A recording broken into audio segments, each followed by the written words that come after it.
Let's talk about the biggest hurdles to overcome for Fire format.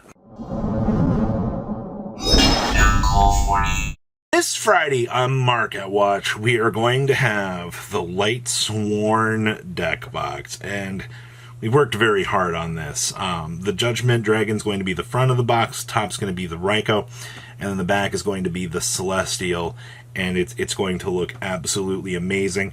And yes, you get the full art Minerva on the inside. This is fantastic. I'm super excited for this. So I'll leave a link down below so you guys can bookmark the page so you guys can be ready for this. Make sure you guys smash the living crap out of that subscribe button so you guys don't miss out on more awesome content. Anti-Spell Fragrance. This card has been such a pain in the butt. And guess what? Fire format has found a chance to rekindle the spark. That is one of the most disliked cards in the game. Well, you don't have to worry about, breaking a Fire player's board with any of them their spell cards if they got the anti-spell of the fragrance up. Basically what I'm trying to say here is, holy shit, man. You look at the way that this format has started off. And Anti-Spell Fragrance has dropped right back in here. We were seeing this card on a massive high spree, coming off of the OCG in terms of numbers. And guess what? It has, don't gotta worry about soul release. You don't gotta worry about, free board wipes. Any of that stuff, it's all about the Anti-Spell Fragrance. So, going into your Fire matchup, it's actually incredibly rough because, you might not normally be packing in spell trap removal, and then suddenly, BAM! Anti-Spell Fragrance out of nowhere, and you're just like, okay. Evenly can break a Fire King board, depending on how well you opened up.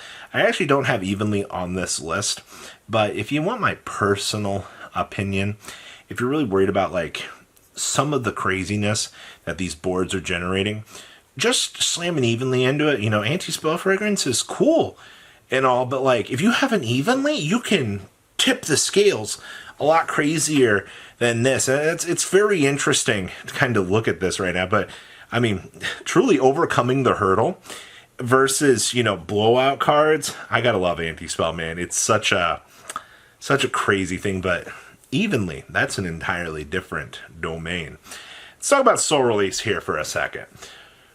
We knew 3 months in advance, 2 months in advance, there was a very large amount of time that we had to look at the OCG meta and go, we can actually play Soul Release. And that's when you started to see Soul Release start to go up in price.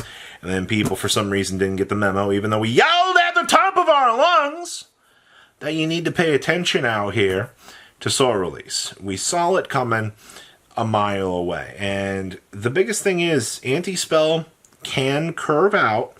That's why, Anti-Spell is something to overcome with this meta and how unfun and how unfair it can be.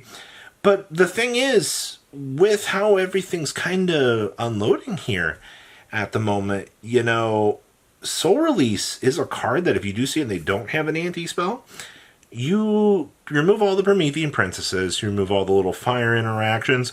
The thing is, you still got to break their board, but you start to remove these problematic cards. That's why you start to see some of these lists start to tip towards the scale of, we can test out the idea, the theory of, okay, we can go ahead and we can put in, the second Promethean Princess to overcome the Soul Release. They can't out the second version of the card. And it's not entirely the reason why they play it, but it does help to have it. Just to say that, once again, you have to overcome these crazy boards to kind of do their thing. And Soul Release helps empty out the graveyard of these stupid little cards. If you're a Goaty player, congratulations, you can trigger all of your extra little effects off of the Soul Release. In-house synergy! I love to see it, man. That's the kind of stuff I love to see. Next up is Dimensional Fissure. Y'all thought Shifter was a good card. What happens when we can play Shifter with the power of Dimensional Fissure? And that's kind of what we've been seeing right now is Kashtira, me, hi.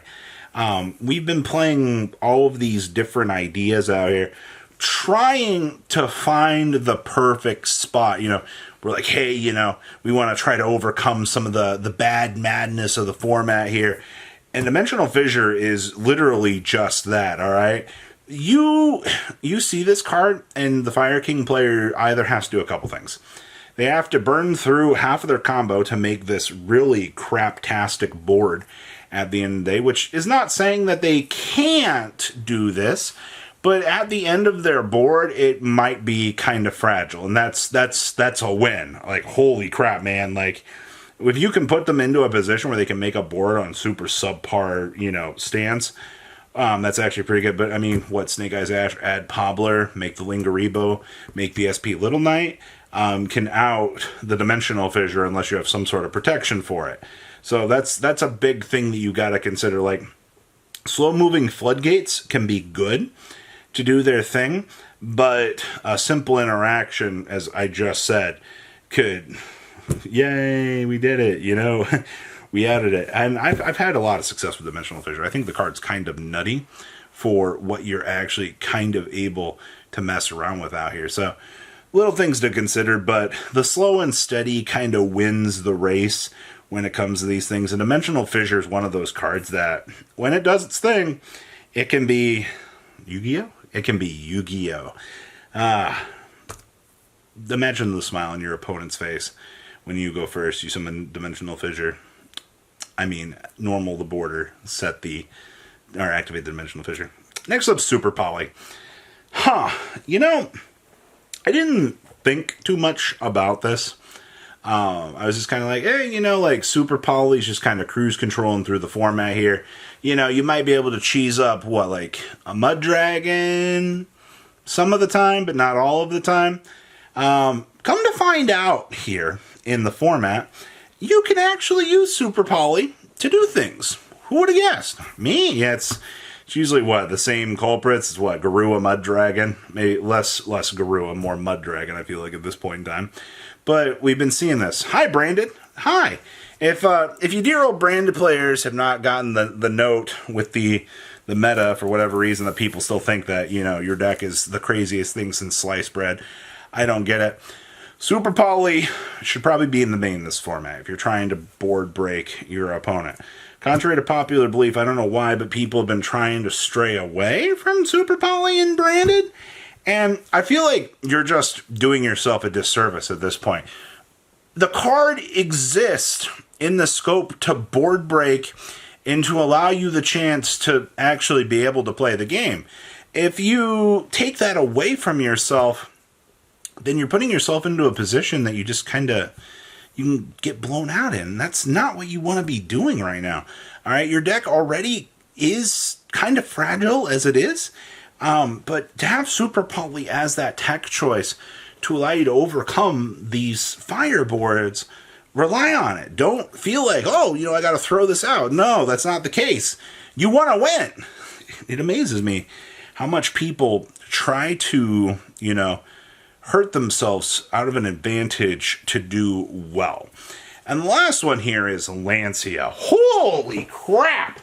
I did not realize how stupid Lancia could actually be this format as a counter pick to some of the stupid removal options that there are in the game. I had a couple people being like, well, hey, I played against Flunder today, and I shot them with the Lancia. And you sit there and you're like, okay, so the birds can't be removed from play, so they just go to the graveyard. Well, that's pretty good, right? Come to find out, it's pretty good. Also means you can't evenly me either? Huh. So, here's your takeaway from this right now. This is pretty good. Lancia might actually see, maybe this is just a niche interaction at the beginning of the format here. And maybe, we have the nostalgia goggles on. There's some exciting things kind of happening out here. But looking at this right now, Lancia seems like one of those cards that just piques the right amount of interest to be a counter pick to the terrible meta. No, I think I'm most intrigued with the options that are kind of coming out here, and we will have to wait and see what more will actually come. Outside of that, a lot of really, really strong cards in this meta. You guys have a good rest of your day, all right? Patrons, thank you.